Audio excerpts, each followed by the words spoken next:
Coming Down is proudly sponsored by Colorado Ganja Gear, high-quality, artistically inspired herb grinders. So let me tell you, these things are great. I actually own one. My favorite part is the perfect consistency you get after grinding. Some grinders just pulverize your herb into dust, but the razor-sharp teeth and smooth action on these always leave you with perfect, fluffy, evenly ground herb.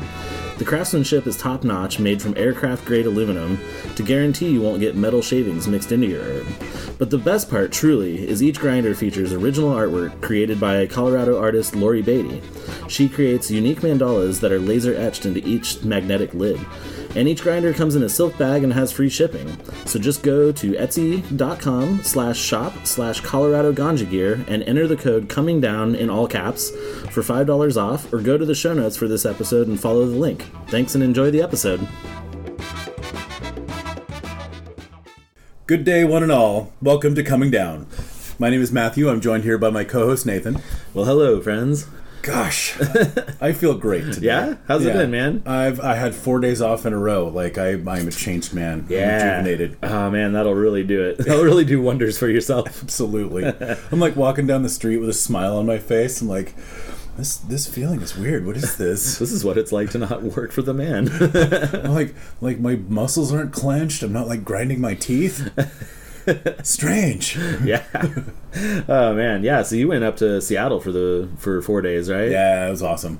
Do you have any Muggle friendly stories? For our non-magic playing listeners, because we could probably like talk about all sorts of shit from that weekend that nobody will understand. Yeah, I could definitely bore you with a lot of esoteric magic stuff, but I mean, we hit some great restaurants. Like, I definitely recommend Rumba if anybody wants Caribbean food close to downtown. Like, nice. It was a cool little bar with really tasty eats and great wait staff. In fact, I got the guy's business card and gave him our card because he was like saying something about how everybody has a podcast, and I'm like, well, guess what, dude? Yep.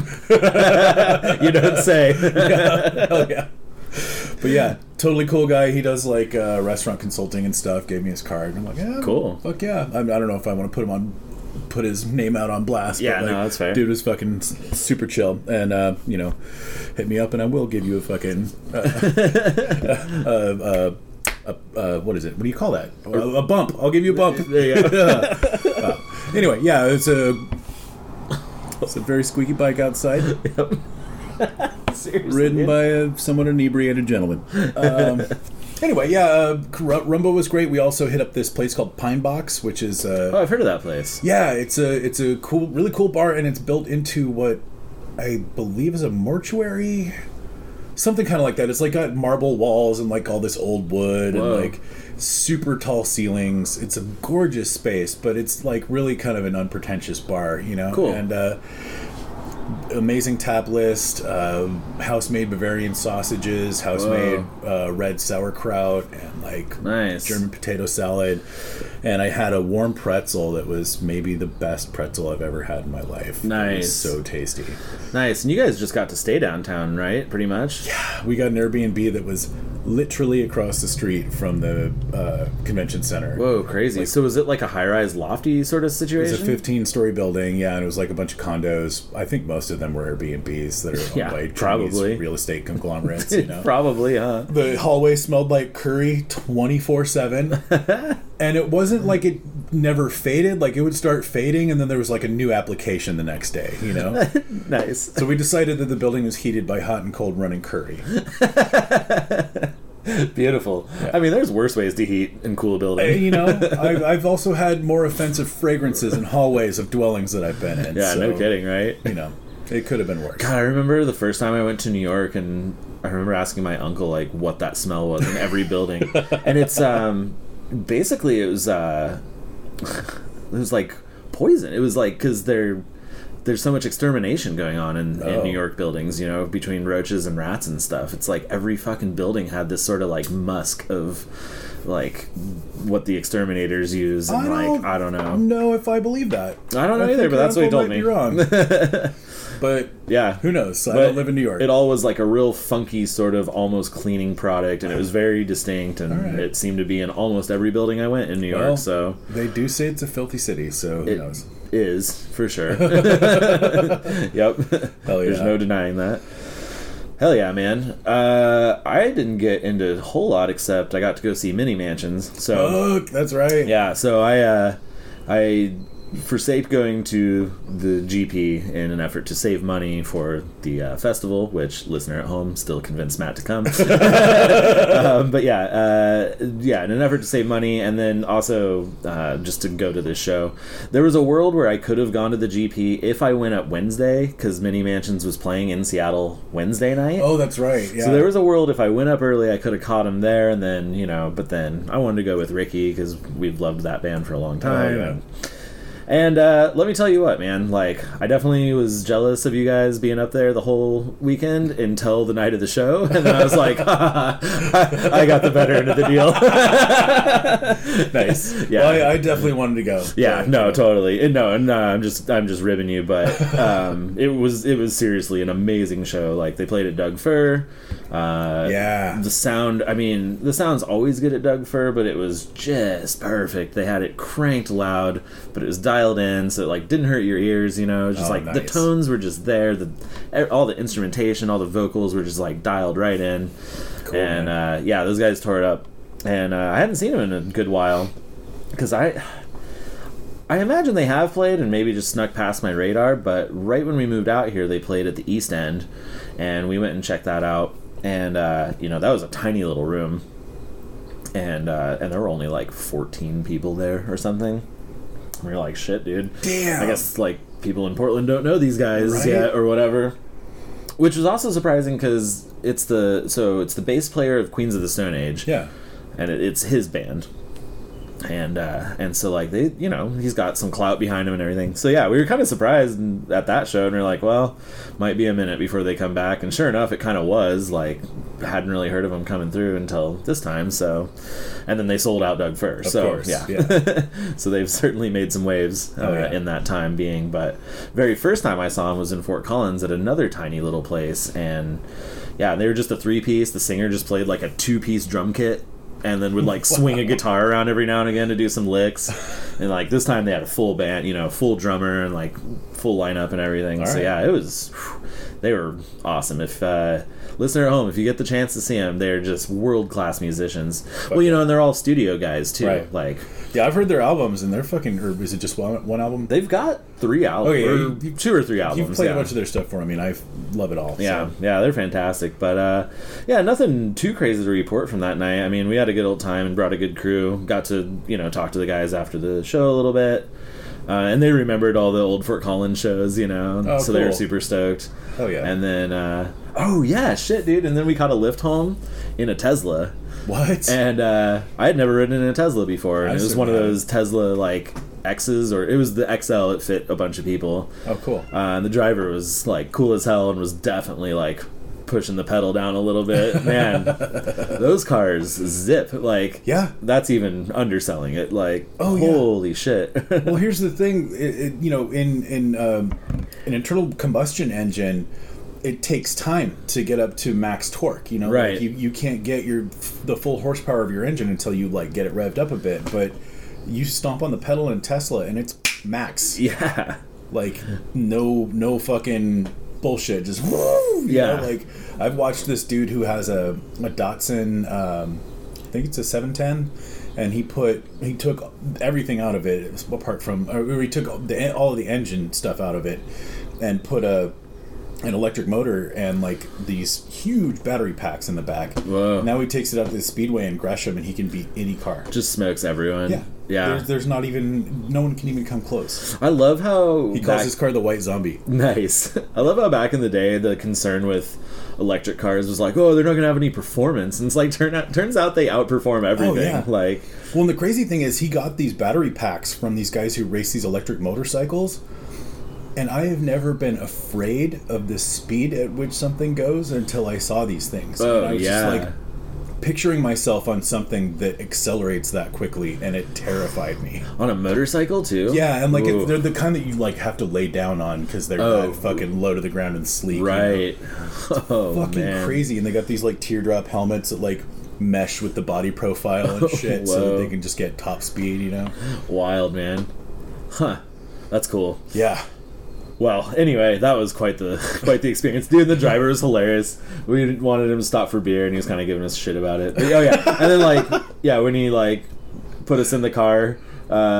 Ricky and I took the way back, and he's like, "Oh, you guys look kind of close. No DNA on the center on the center seat. You feel me?" And we're just like, "All right."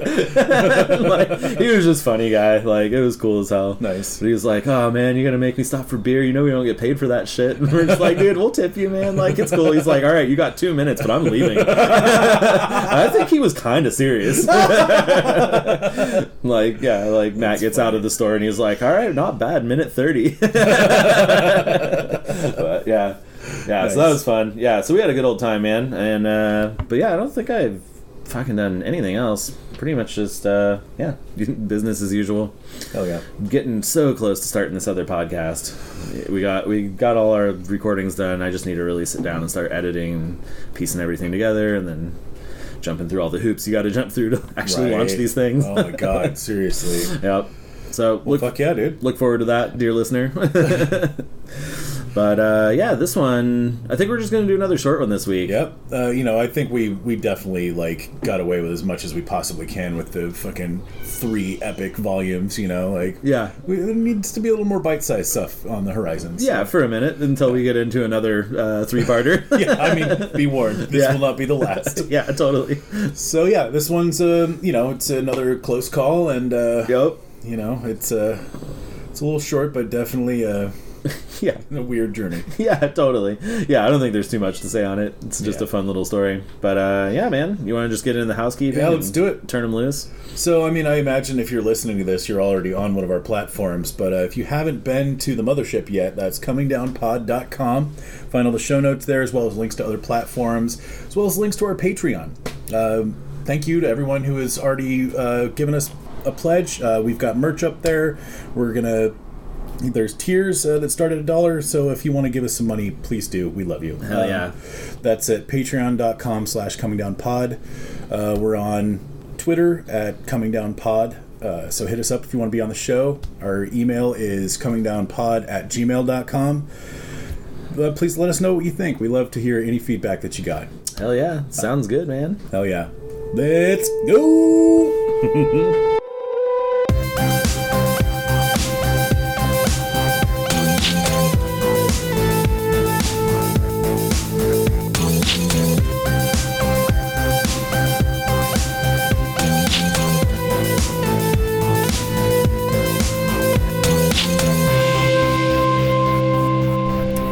Story I can tell you. Okay, yeah, let's hear it, man. So I've been trying to remember exactly when this took place. I want to say that this was the summer after I dropped out of college for the first time. You were living up here? No, I didn't move up here until 2005. This is in 97, the summer of 97, I want to say. Oh, okay. Maybe as late as 98. Was this pre-Rainbow nonsense? Oh, it definitely couldn't have been 98. Yeah, this was pre-Rainbow, so it had to be the summer of 97. All right. So, little backstory. I pretty much throughout high school, my partner in crime was this dude named Sean. I'm sure he's come up a couple of times. But I don't think I've done any stories that were too focused on him just yet, mostly to protect his innocence. However, we did most of our crazy shit in high school together, and then when it came time to figure out what the fuck we were doing for college, we both kind of agreed that we didn't want this thing to end just yet. So we both wanted to pursue theater, and what better place in state to do theater than in Ashland. And he was way on top of it, and got accepted, got his housing application processed, it picked out a pretty sweet spot to live and everything, had a rad dorm. And I did my usual thing back in those days, which was do nothing until it's fucking emergency mode. Yeah. And it's your triple double extra last chance, and if you fuck this one up, that's really it. And I managed to get my housing application in the last minute, along with all the other fucking stoners. Yeah. And I ended up in Forest Hall, which is just the shittiest fucking dorm on the campus at that time. And that's where all the like late applicants end up. And yeah, and like just to paint a picture for you, like RA I don't know if you've lived in dorms. I have not, but I know the culture. And RA, I think, is resident administrator, advisor, resident advisor. Thank you, producer. Resident advisor. So he's kind of the guy who's in charge of that particular hall, but he's also a student. Right. He's like a junior or a senior, and like gets to live there for free or some shit. I don't know. Maybe he gets paid. Yeah.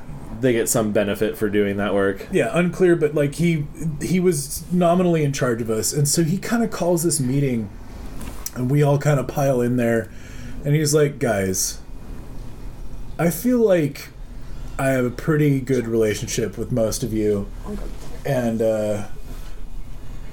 you know, like we get along pretty well, so just as a favor to me, I'm asking you, could you just do whatever it takes to make sure that the hallway of every floor in this dormitory does not just completely reek of marijuana at all hours?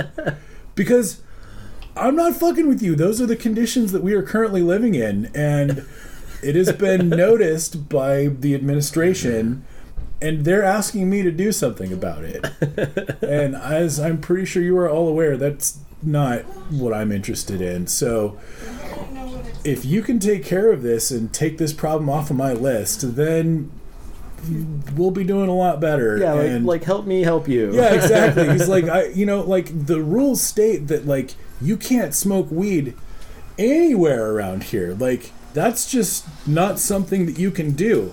And I'm not saying anything about that. All I'm asking you to do is make sure that the hallway doesn't smell like someone just fucking ripped a joint in there. Like, do what you gotta do. Open a window, put a towel under the door, light some incense. I don't care. Fucking make it stop, guys. What do they call the... Oh, man.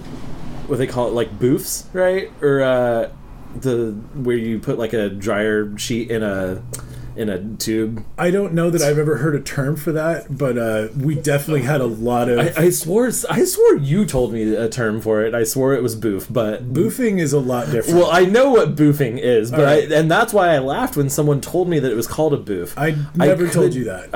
I could be wrong. But yeah. he should have had a seminar on how to build one of these things. So our friend Katie Bear was like, y'all are idiots, like here's what I do, and she showed us the toilet paper tube with the dryer sheets. Yeah. She even had a paper towel tube stuffed with dryer sheets that she was like, I mean, this is like, right, you know, when you really can't have your room smell like weed. You're like, wow, that's technology.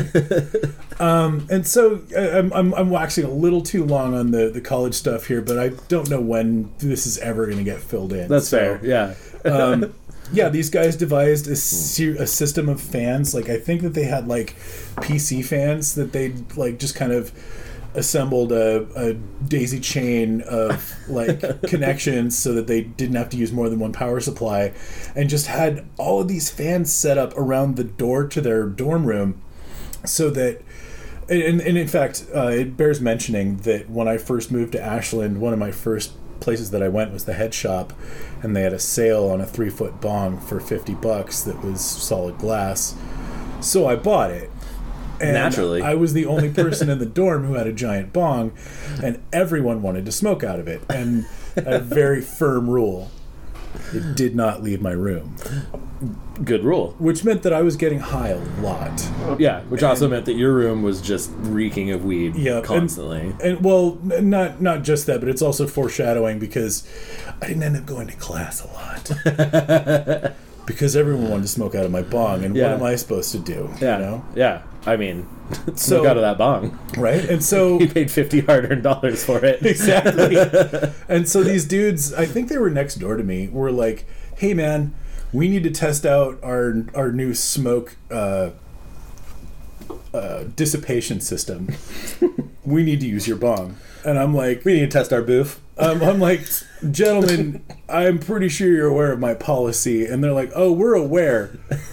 But also, we need to know that our system is up to the challenge, and there is no other smoking device on the premises that will actually put it to the test. And I was like, you know what? Challenge accepted. Fuck yeah, you guys. And I was like, all right, just make sure the coast is clear. And so, like, wrapped it in a towel and, like, cruised into their room.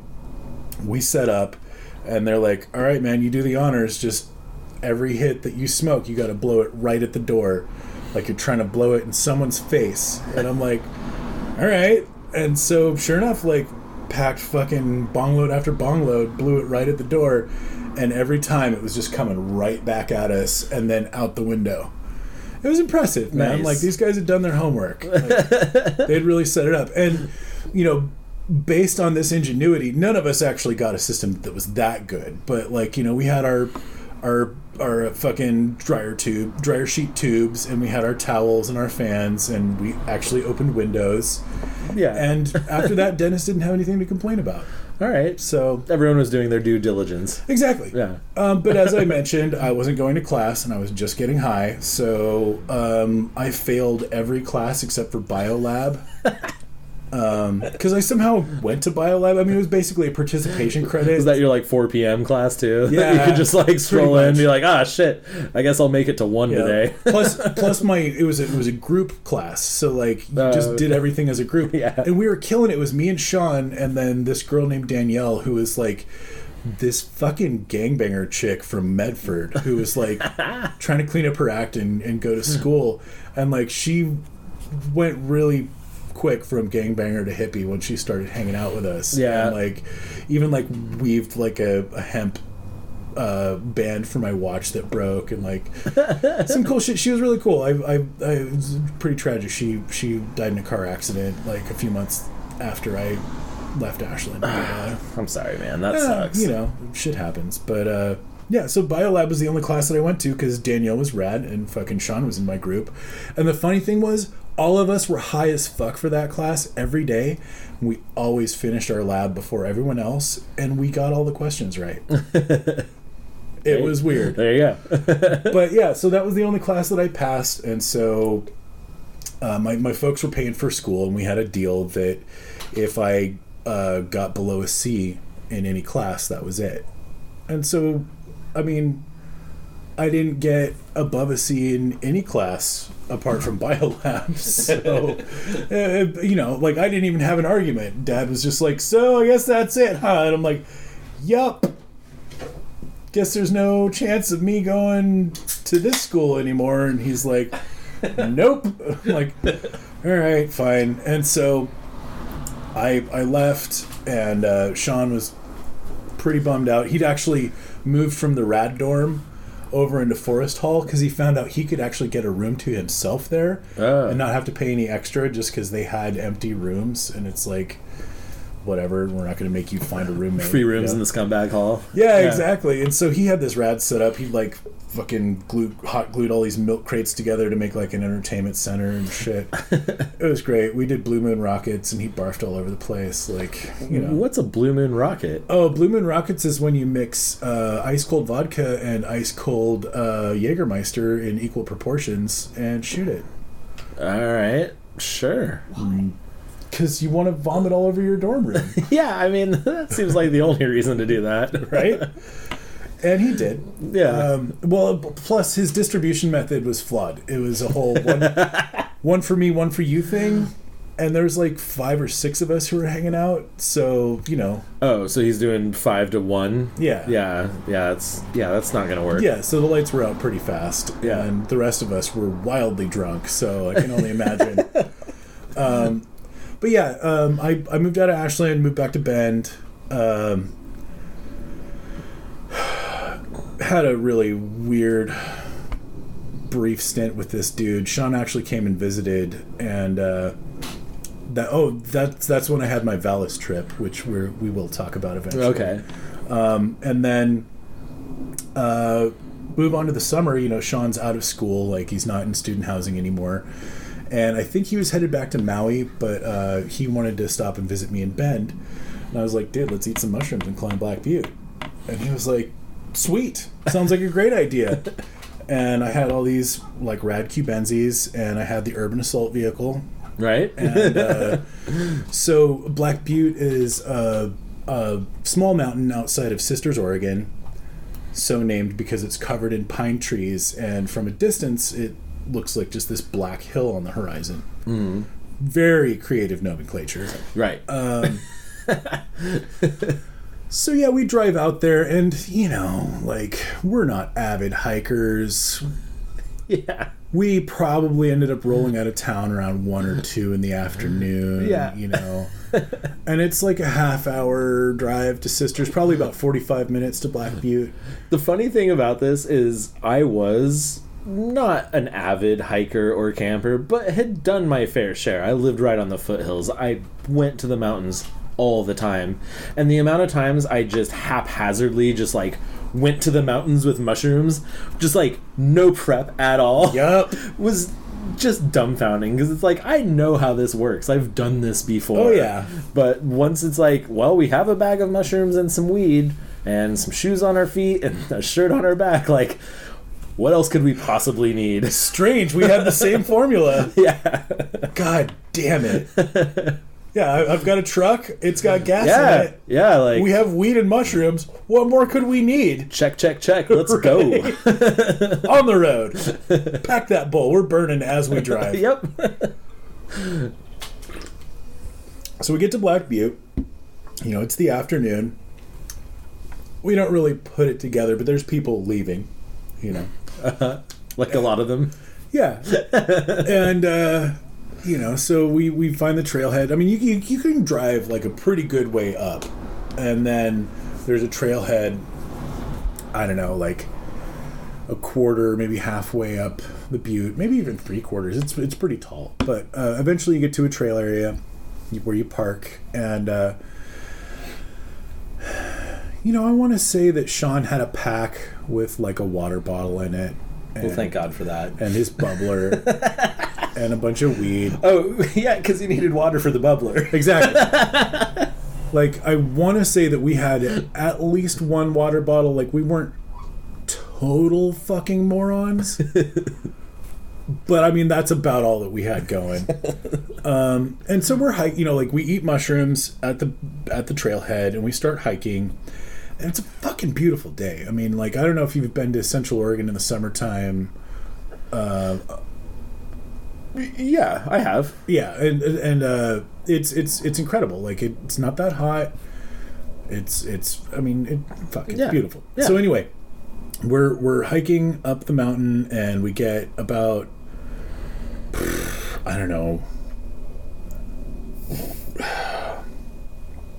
It's about when we start peaking that we start noticing that the sun has set multiple times.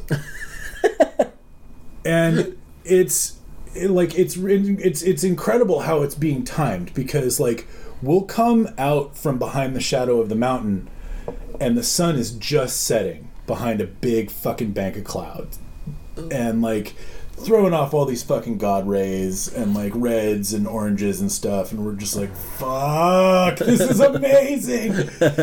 And you know, we'll hike and we'll get around because it's just, the trail's just spiraling around the butte all the way to the top, and we'll get around into the shadow again, and like the sun will have set behind a cloud, and then we'll come out from the dark side, and it will have passed through that cloud and emerged again, because there's just these layers of clouds on the horizon that are creating these multiple sunsets.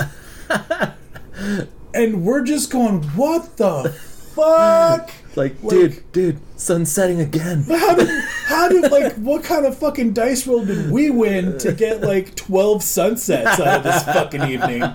This is incredible. And like, you know, like nature's doing cool stuff. Like, it's just one of those trips where like it's all coming together. You know? Nature's lit. We're doing our thing. You know, just, it's fucking magic. And like, we finally get to the summit after watching what may have been a dozen sunsets, and there's this little fucking bird who's doing all this cool shit in the fucking various gusts of wind that are like cruising up the summit, you know, because like there's all these weird thermals and stuff that are just kind of like combining up there to make this weird gyre of winds at the top of the mountain, and this little bird is just angling his wings in different ways to catch these currents and just like zipping around, but not ever flapping his wings or expending any effort. He's just like flying, just like catching gusts and like and we're just watching him just going, holy shit, that looks like so much fun. And the sun is actually setting now, like behind the mountains, you know. We're and that was another thing, is that like we kept gaining altitude, which would change our angle respective to the sun. I don't know. Yeah, it was cool shit. That sounds killer, man. And so the sun finally sets, and we're just like, man, this is fucking magical. Let's smoke a bowl. We do, and then it's dark. We don't have any fucking flashlights. Damn. And thankfully, mushrooms increase your visual acuity at night, so yeah, we were able to see by starlight somewhat. And I mean, I've trounced around the hills without flashlights tripping numerous times. Honestly don't remember the moon coming out, so I'm pretty sure we found our way back down that trail by starlight. Damn, that's pretty dark. Yeah, and this is like June or July, so I mean, it's pretty fucking late already. And then we have to get all the way back down to the car. God only knows what time it was. Yeah. A little motorcade for the people. Yeah, God only knows what time it was when we got back to the car. And, I mean, our water had definitely run out well before we got back to the We had to refill that bubbler a couple times. Precisely. And, you know, you're not drinking that water. So... You know, we finally get back to the truck. So this isn't where the hairiness of the story? Oh, fuck no. Oh, okay. You know, it's getting a little weird, you know. Yeah. Like, we were... I don't know, man. Like, there's something about being in the woods on mushrooms. Like, it's totally really hard to turn your ankle. Like, you just somehow miraculously step in all the right places. I hear it, man. I hear it. And so we make it back to the truck, and we're sufficiently sobered by this point, just from having to, like, traverse the woods in the darkness, that, like, we're just kind of feeling tired and dehydrated. We're not even really tripping anymore, but we're still just kind of a little loosey-goosey. You know? And so there's talk of maybe stopping by my uncle's place and sister's just to, like, smoke a bowl or whatever, but it's like, no, fuck it. Let's just get home. This has been enough of a fucking journey as it is. Yeah. And so we're cruising back into Bend, and there's this spot where you can turn off, and I think it's Saddleback Road. If it's not Saddleback Road, it's the road that goes by Saddleback. And it was kind of this back route that we always took to get into the west side of Bend, so you didn't have to take the highway all the way through town. It was kind of a way to see fewer cops. And so what happens as soon as we turn onto this back road? But a cop starts following us. Oh, man. And I don't remember how we knew it was a cop. I think it was just like mushroom fucking awareness, just like, I feel like that's a cop silhouette. Everyone has their spidey sense too. It's just like, you just know, man. The spacing of the headlights, the way they pulled out, exactly, the urgency with which they pulled out. Like, you just fucking know, dude. You just like, know. I'm like, hey, bud, I'm pretty sure that cop's gonna pull us over. Sean's just like, what? And I'm like, yeah, just be cool, man. Like, yeah, it's all good. And like, we get pulled over, and were you driving the urban assault vehicle? Right. It's the most beat up fucking pickup in the world. And so you probably expected to find an old drunk in there. Absolutely. And not far from the truth, really. So, you know, the cop pulls us over, and he walks up, and it's the usual, do you know why I pulled you over? And I'm like, honestly, I don't. And he's like, well, it's because you have a broken taillight. And I'm like, really? And he's like, yeah, you're going to need to get that fixed, but as long as you can supply a bill of repair to the court, they should reduce the price of your ticket. And I'm like, wow, this has been so businesslike. It's almost like we're going to get out of this. Yeah. And then he, like, leans in with his flashlight and shines it on Sean's face. And he's like, are you okay, buddy? And, like, oh no, there's nothing wrong with Sean. His eyes are a little bloodshot, but when he says that, Yeah. Like, all of a sudden, his face is just, like, instantly, like, shocked and evasive, and he's just like, yeah, I'm fine, and, like... Right?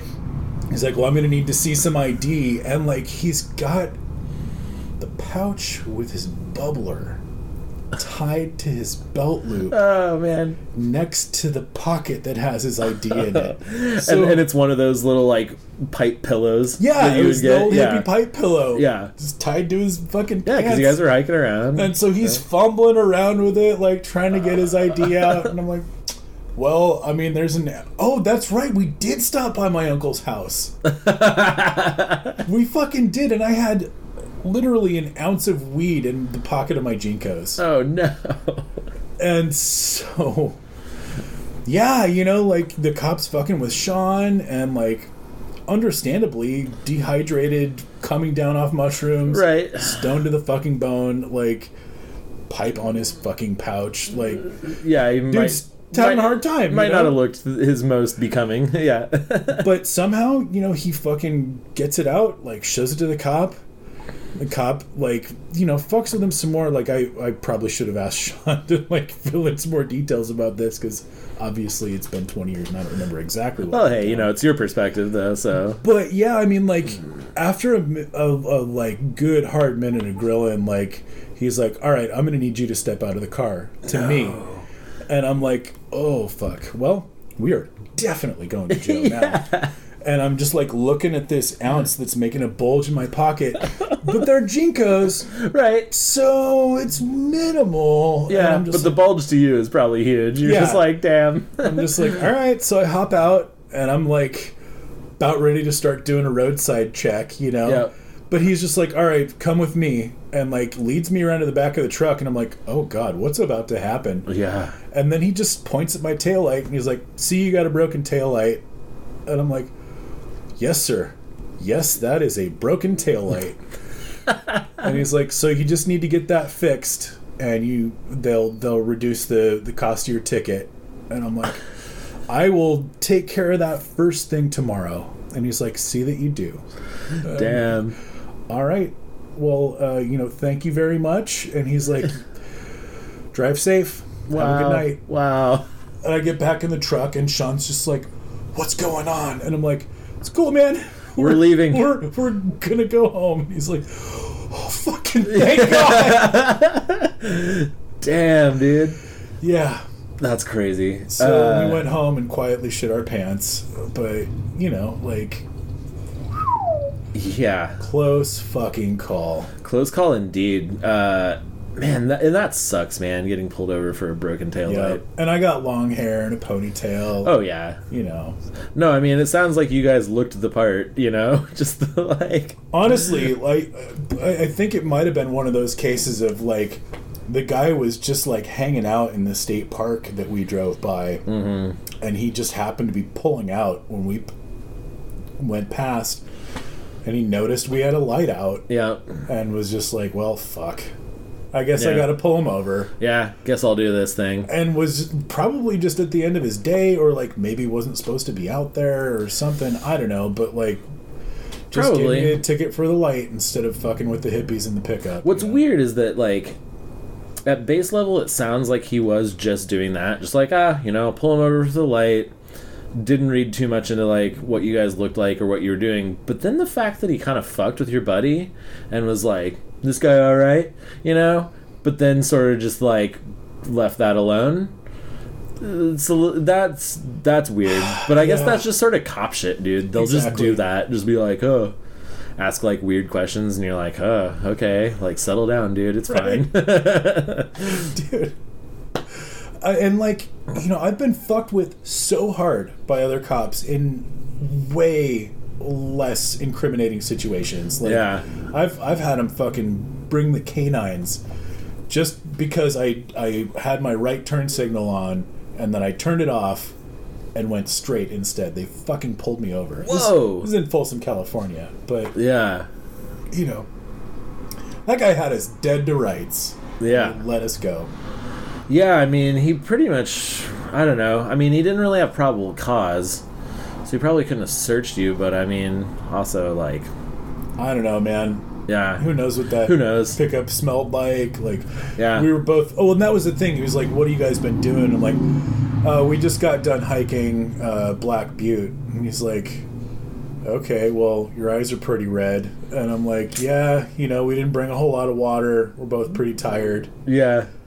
You know, like. Hey, whatever. It's reasonable. Fucking A. I mean, at the end of the day, maybe he was just a cool cop. Maybe. Fuck knows. Yeah. A white privilege bend, etc., etc. Yeah, etc. Yeah, it's like, fuck, man. And as the close call stories just like keep coming out with both of us, I'll never know. I'll just never know why some cops let me go. Right. Over and over again. Because even in our fucking white bread town, like, I was still part of their fucking target demographic, like, they were definitely trying to bust fucking young hippies who were doing drugs. Well, yeah, exactly, man. I mean, I remember when they declared that a Grateful Dead sticker was probable cause to search a vehicle, and it's like, that's fucking crazy, man. And that basically means, like, you got Jenkos on, you got long hair, you got whatever, like, that's probable. They could turn that into probable cause so fast. I mean, I don't know that there was tie-dye in the truck at that point, but there was definitely some wide whale corduroy patchwork happening somewhere. For you real, know what dude. I'm saying? Hell yeah, man. God. Yep. More close calls. That's crazy. Wait, and you were reminded of this after I told my... So, yeah, Sean actually hit me up after he heard the mushroom smuggling story and was like, "Oh my god, dude, that's so similar to the fucking time that we hiked Black Butte." And I'm like, well, I mean, it was on the fucking list. So, yep, totally. That's great, man. Hell yeah. Hell yeah. Right on. Well, Shelby's here, and we're going to do some hypotheticals, so let's call it. Let's call it here, man. Yeah. Thanks, everybody. Good.